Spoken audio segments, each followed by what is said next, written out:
Quero saudá-los com a paz do Senhor. Irmãos, neste domingo nós iniciaremos o estudo do livro de Esther, que é um livro bastante importante, porque ele trata de alguns temas bastante relevantes para nós e ele toca em um tema muito sensível.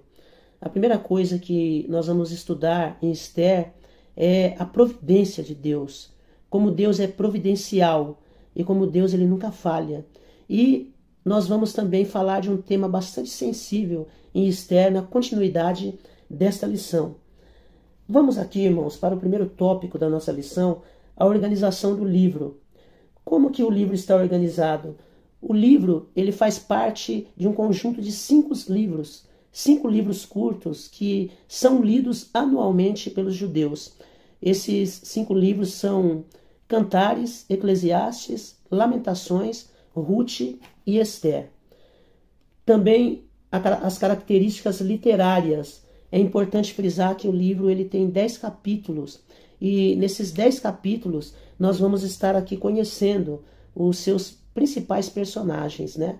Podemos destacar aqui pelo menos 4 personagens principais aqui, que são o rei Assuero, a rainha Esther, Mardoqueu, também chamado de Mordecai, e Amã.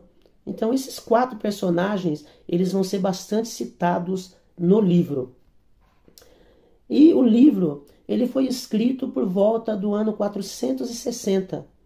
Os historiadores, eles pensam que ele tenha sido escrito por volta do século V a.C., em 460 a.C.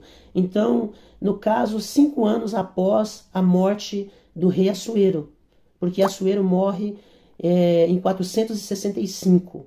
E em 460 esse livro ele é escrito.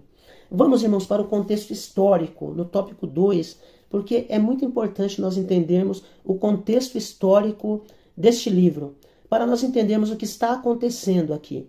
Deus, ele já estava tratando com o seu povo. Nós precisamos voltar um pouquinho antes da história de Esther, para nós entendermos o que aconteceu para que o povo chegasse até onde chegou ali na Pérsia.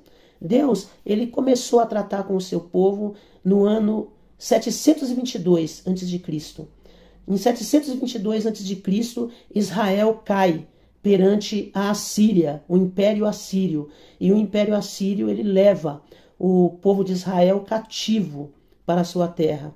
E o Império Assírio ele vai tirar Israel da sua terra e vai dividir Israel para várias terras, porque uma política que a Síria tinha era de expatriar os povos que eles dominavam.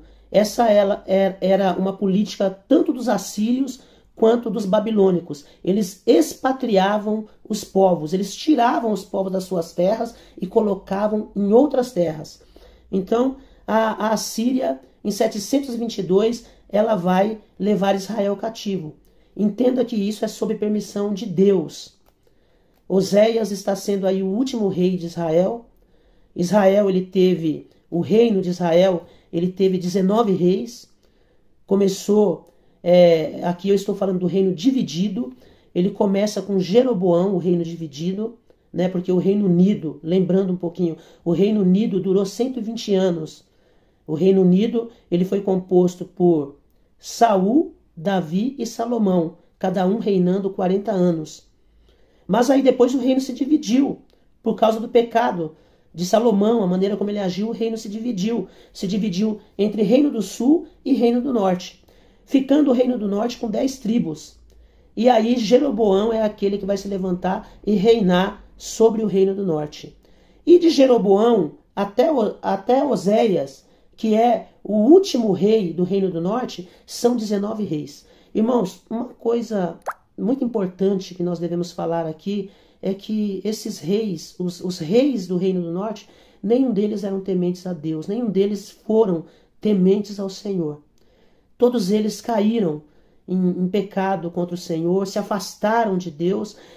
O currículo do rei começava logo quando começava a história dele. Então a Bíblia diz assim: e fez o que era mal aos olhos do Senhor, e fez o que era mal aos olhos do Senhor. E tal rei fez o que era mal aos olhos do Senhor.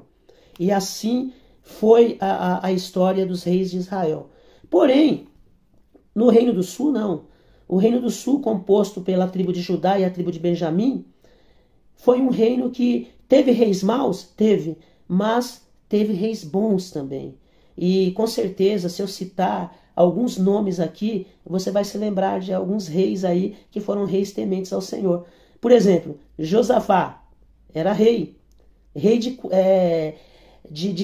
que local? Era rei do Reino do Sul. Era rei de Judá. Vamos falar um outro rei aí. Ezequias, rei de Judá. Então os irmãos vê que esses reis, eles eram tementes ao Senhor. Vamos falar outro rei. Josias, rei de Judá. Então, nós tivemos aí, no curso da história dos reis de Judá, vários reis que foram tementes ao Senhor. Mas aí o que acontece?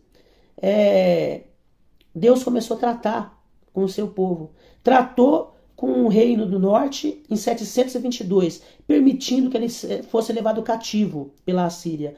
E agora Deus vai tratar com o reino do sul, permitindo que Nabucodonosor entre em Judá e faça ali um estrago terrível em Judá.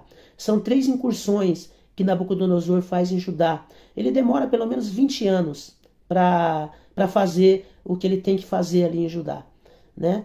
Ele começa ali as suas incursões em Judá no ano de 605. Em 605 a.C., o rei Nabucodonosor ele entra em Judá. Judá teve 20 reis. Começou com Roboão. Nós estamos falando depois que o reino se dividiu. Começou com Roboão. Vai terminar com Zedequias. Zedequias, ele vai ter os olhos furados por Nabucodonosor diante dos seus próprios filhos. Nabucodonosor fura os olhos do rei Zedequias diante dos filhos de Zedequias. Para os irmãos verem como foi terrível a tragédia que aconteceu com esse rei.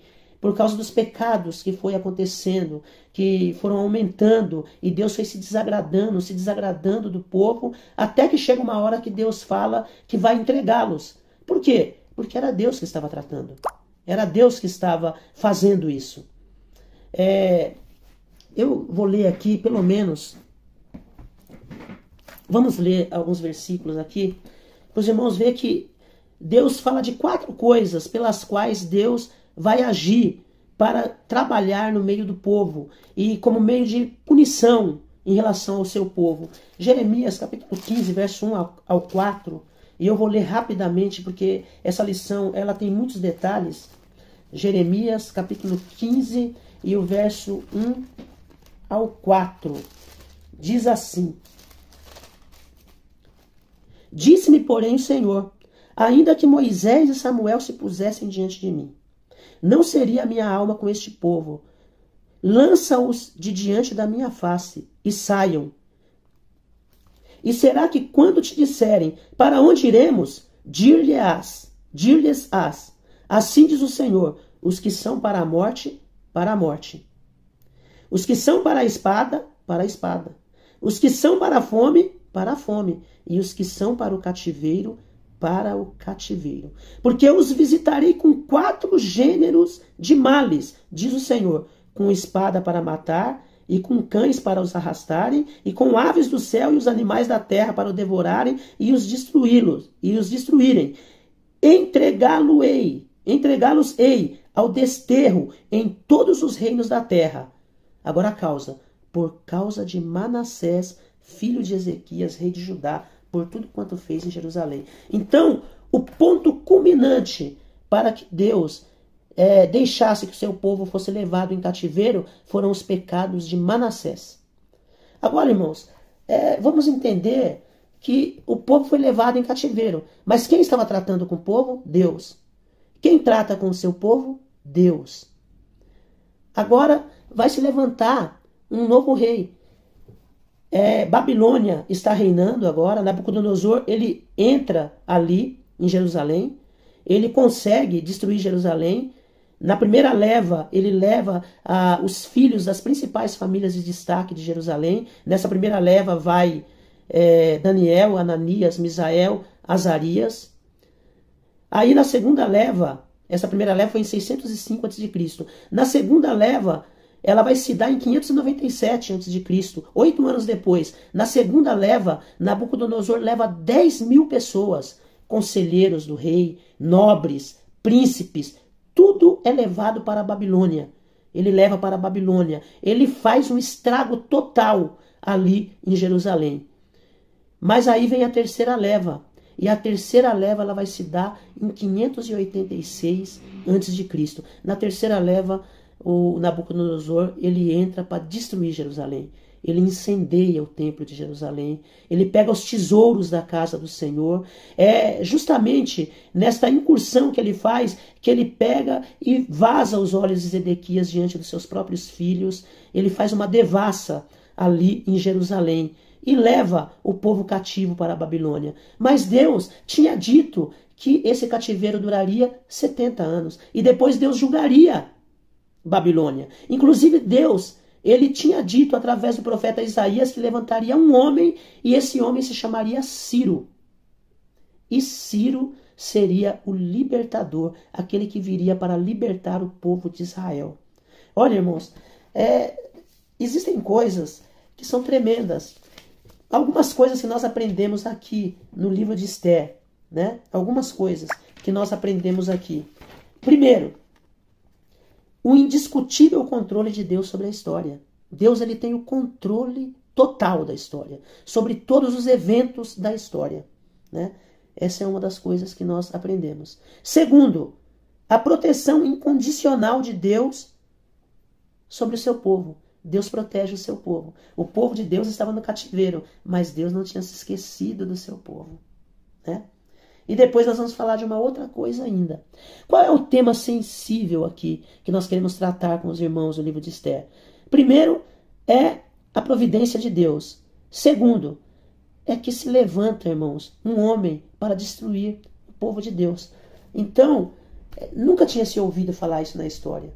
Deus ele levanta, em primeiro lugar, um imperador para salvar Israel, para salvar o seu povo, porque o povo tinha sido levado cativo. Deixa eu ler rapidamente, porque Deus fala que vai julgar o rei Nabucodonosor. Isso está em Jeremias capítulo 25 e o versículo 12. Acontecerá, porém, que quando se cumprirem os 70 anos, visitarei o rei da Babilônia, e essa nação, diz o Senhor, castigando a sua iniquidade, e a da terra dos caldeus, farei deles um deserto perpétuo. Nabucodonosor estava pensando que era a última bolacha do pacote, né? Os filhos dele estavam achando que eram os poderosos da terra. Belsazar estava achando que ninguém poderia destruí-los, mesmo porque os muros de Babilônia tinham 90 metros de altura. Não dava para entrar na cidade da Babilônia por cima. Mas Deus usou Ciro, e Ciro entrou por baixo da cidade. E matou o rei Belsazar naquela mesma noite. Em que noite? Na noite em que Daniel entra ali e lê aquela profecia na estucada parede do palácio, onde está escrito assim: passou de ti o teu reino, pesado foste na balança e foste achado em falta. Passou de ti o teu reino. Naquela noite, irmãos, Ciro entrou por baixo da cidade. O canal do rio Eufrates foi desviado.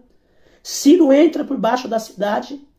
E aí ele surpreende Belsazar e o seu exército ali. Pega-os de surpresa e mata o rei Belsazar e toma posse da cidade de Babilônia. E aí o império agora passa das mãos dos babilônicos para os persas. E agora o imperador passa a ser persa. Quem é o imperador agora? É Ciro. Ele começa a reinar no ano 539 a.C. Ele reina até o ano 530.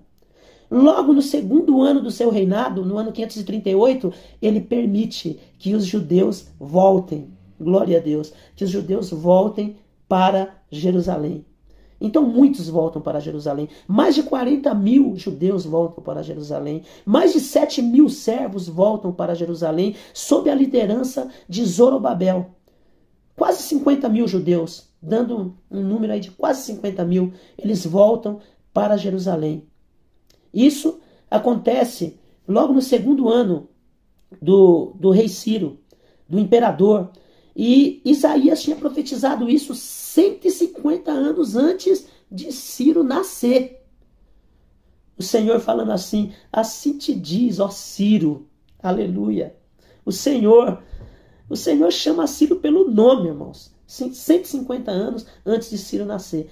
Isso é uma coisa maravilhosa. Deus já estava preparando o livramento para o seu povo. Deus já estava dando o livramento para o seu povo. Aí, Ciro vai reinar do ano 539 até o ano 530. Aí, do ano 530 até o ano 522, entra um outro rei aí que não é tão conhecido, que é o rei Cambises. E ele reina até o ano 522. Agora, do ano 522 até o ano 486, aí nós temos um outro rei, que é o rei Dário. Esse rei foi um rei bastante favorável com os judeus, né? Esse rei, ele vai permitir que os judeus eles possam voltar e refazer o templo. Glórias a Deus. Provavelmente é justamente nessa parte aí que está aquele momento ali do capítulo 6 de Esdras, né? Porque aí já tinha se passado um período de pelo menos uns 60 anos. Então aí esse rei, ele vai permitir que os judeus voltem e façam o templo novamente. Bendito seja o nome do Senhor. Então aí eles vão fazer. Então, veja só, a primeira leva de judeus que voltam, eles voltam em 538. A segunda leva, ela vai voltar no ano de 458. Aí você vai estar ali em Esdras, capítulo 7 até o capítulo 10, ali você vai estar vendo tudo isso acontecendo. Eu estou fazendo uma conexão com os capítulos aqui da Bíblia para você entender o contexto da história de Esther. E aí, em 444, volta a terceira leva de judeu. Aí já não volta mais, né? Já não tem mais judeu, muito judeu interessado em voltar, porque muitos, eles já fizeram a sua vida lá na Babilônia. Mas agora, irmãos, um ponto importante. Em 486, começa a reinar um outro rei. E quem é esse rei? É o rei do livro de Esther. É o rei Assuero, conhecido na história também como Xerxes I. E aqui, irmãos, Deus vai fazer algo grandioso. Por quê? Porque ali Vasti é deposta do seu reinado de rainha, porque não quis atender a um pedido do rei. 4 anos depois da deposição de Vasti, Esther é levada ao trono, né? Há um concurso de beleza lá. Flávio Josefo, ele vai nos informar que 400 virgens foram escolhidas para esse concurso de beleza, né? E o que acontece? Esther é a escolhida, porque ela é uma moça muito bonita. Mas eu tenho certeza que não foi só a beleza dela, não. Deus estava, irmãos, em todo o tempo. Deus está em todo o tempo ali, nos entrames da história, mexendo na história, coordenando a história. Uma das particularidades que nós vemos no livro de Esther é que este livro, ele não tem o nome de Deus. Não tem o nome de Deus. Então, veja só que coisa interessante. Aí eu falo a terceira coisa para você aqui. Eu falei 2 coisas, né? Eu falei que o livro de Esther, no livro de Esther nós vemos, primeiro, o indiscutível controle de Deus sobre a história. Segundo, a proteção incondicional de Deus sobre o seu povo. E terceiro, a maneira como Deus se oculta. Ele se oculta, Deus está oculto no livro de Esther, mas não ausente. Uma coisa é estar oculto, outra coisa é estar ausente. Deus está oculto, porém não está ausente. Ele está presente em cada fato da história. E isso vai se refletir também na vida de Mardoqueu e na vida de Esther. Por quê? Porque quando Esther é elevada à posição de rainha, uma das preocupações de Mardoqueu é falar para ela: olha, não declara de que povo você é. Não diga de que povo você é. Então, Esther é elevada à rainha. No 7º ano do rei Artaxerxes. Xerxes. No 7º ano do rei Xerxes, do reinado de Xerxes. Ou de Assuero, se você quiser, né? No 7º ano de Assuero, Esther é elevada à rainha. Porém, Deus ele já está vendo tudo. 5 anos depois, um homem da semente de Agagita. Lembra o Agag que Samuel matou, que Deus tinha dado ordem para Saul matar e Saul deixou viver? Aí Samuel teve que ir lá e matar o Agag? Esse Amã, ele é da semente de Agag. 5 anos depois que Esther ela é colocada como rainha, a rainha da Pérsia, elevada a rainha da Pérsia, aí o rei Assuero vai elevar um homem chamado Amã como seu primeiro-ministro. E esse homem, irmãos, veja como a vaidade humana ela é tremenda. Veja como a vaidade humana ela é terrível. Esse homem é um homem que ele tem o mundo aos seus pés. Por quê? Porque ele é o segundo homem do reino praticamente. Depois do rei Assuero, que era um homem que dominava sobre 127 províncias, o seu reino, ele ia ali, né, pelo ocidente até a Grécia e pelo oriente até a Índia. Irmãos, era um reino muito grande. E o Amã, depois de Assuero, era o homem mais poderoso. O rei Assuero tinha honrado ele de uma maneira maravilhosíssima diante de todos os príncipes da Pérsia. Mas uma coisinha entristeceu o Amã. É que quando ele passava pela porta ali, tinha um homem que não se dobrava diante dele.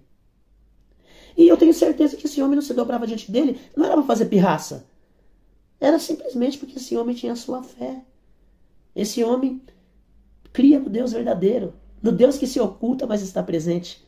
E aí o que aconteceu? O Amã ficou chateado, o Amã ficou amargurado, o Amã ficou entristecido, e o Amã resolveu perseguir esse homem e resolveu matar esse homem. E mais do que isso, ele fez um plano também. Ele não sabia de que povo esse homem era, não sabia. Olha só, irmãos, Deus se oculta, Amã também está oculta, não sabe que povo é.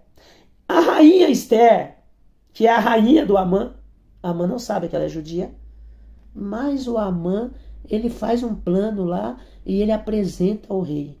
E esse plano é justamente um plano que ele vai dizer assim: olha, rei, existe um povo aqui. Ele tinha conhecimento do povo. Ele não sabia que Mardoqueu era judeu. Ele não sabia que Esther era judia. Então ele fala: existe um povo aqui no meio de vocês, cujas leis são diferentes. Então, irmãos, é aí que o negócio vai acontecer, que tudo vai acontecer, né? Porque aí depois ele vai percebendo, porque Zeres chega para ele e fala: se esse homem é da semente dos judeus, aí ele vai saber, né? Ele vai perceber. Mas aí o que acontece? A Esther, ele não sabe que é judia. Ele não sabe que a Esther é judia. Então ele está fazendo isso sem saber que ela é judia. Irmãos, no terceiro tópico da lição, nós vamos ver aqui, olha, né, já contextualizando aqui para terminar, nós vamos ver que eles tinham uma falsa estabilidade ali, né? Algumas coisas importantes aqui. Primeiro, a providência divina. Deus tem uma providência para o seu povo ali. O importante é que, veja só, Deus já estava trabalhando para livrar o seu povo. Quem lida com o seu povo? Deus. E enquanto Deus levanta um imperador para livrar o seu povo, já lá no começo do império, que foi Ciro, um agagita se levanta para destruir o povo de Deus. Irmãos, com o povo que é de Deus, ninguém trata com ele a não ser o próprio Deus. E aqueles a quem Deus permite. Então, Amã foi mexer em algo que era errado. O que é mais forte aí é que Amã, ele vai tentar destruir em um só dia esse povo. E ele lança a sorte. E ele consegue convencer o rei Assuero disso. O rei Assuero nem sabe direito que povo é esse. O rei Assuero nem sabe que a sua própria esposa faz parte desse povo, né? Tudo isso vai ser estudado nas próximas lições. E os irmãos vão poder perceber tudo isso. Então, irmãos, o que acontece? O Amã vai tramar isso. Nunca tinha se visto na história uma coisa dessa. Nunca tinha se visto alguém querer destruir o povo judeu de uma só vez. Pela primeira vez, vai se levantar na história agora um homem querendo destruir todo o povo judeu. Mas agora, Deus ele vai se levantar. E ele de maneira oculta, porque Deus não precisa nem aparecer para resolver esse problema. Ele vai usar Mardoqueu e vai usar a rainha Esther, pessoas que estão colocadas no império estrategicamente. E Deus vai desfazer o plano terrível de Amã e dar uma libertação maravilhosa para o seu povo ali. E aí, então, por causa disso, eles fazem a festa de Purim, que está aqui na parte 3 do terceiro tópico, né? Que significa aqui a sorte, porque Deus mudou a sorte do seu povo ali. O seu povo ia ser destruído, mas Deus fez com que a destruição se tornasse num dia de redenção. Que Deus abençoe os irmãos em nome de Jesus.